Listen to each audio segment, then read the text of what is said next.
Le regard compréhensif et bienveillant expose la sagesse et la connaissance.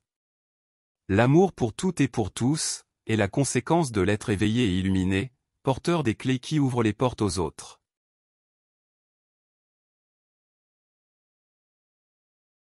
La montée aux cieux n'est pas sans retour, et oui, c'est celle d'un pontife. Dans l'échelle qui relie la terre au ciel, l'être à libre passage car il sait se mouvoir. Les provocations des limites et des dimensions n'atteignent plus l'être plein de connaissances. Le destin compris est sous le contrôle de celui qui semble être le plus simple et commun des êtres.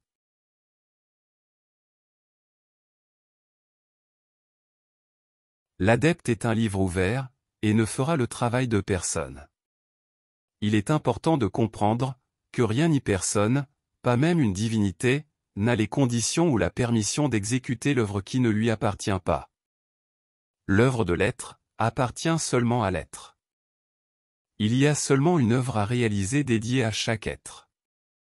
C'est une des façons dont le livre appelle à la voie de l'éternité. Cela ne sert à rien, donc, de placer un être non préparé dans une autre dimension. Il sortira d'une prison pour entrer dans une autre, avec une impossibilité encore plus grande d'en sortir.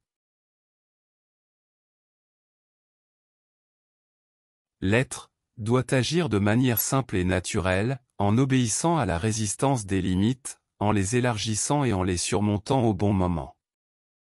Chaque échelon sera gravi après la maîtrise du précédent. Et aucun ne peut être sauté. La confiance dans l'apprentissage, comme résultat de la quête, fait converger l'enseignement. Toutes et tous seront à disposition, en réponse à l'être persévérant. Une observation simple montre combien les choses se rendent disponibles, en réponse aux besoins réels et à la volonté sincère.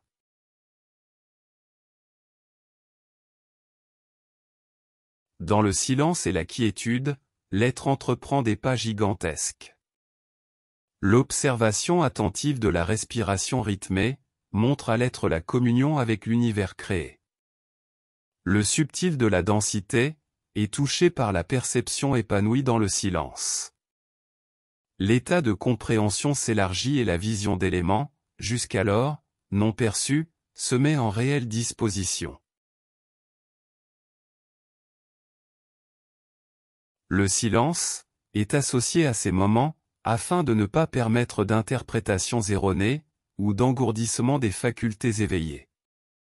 Les états perceptibles de l'être s'amplifient graduellement, et seront des auxiliaires puissants dans sa propre expansion.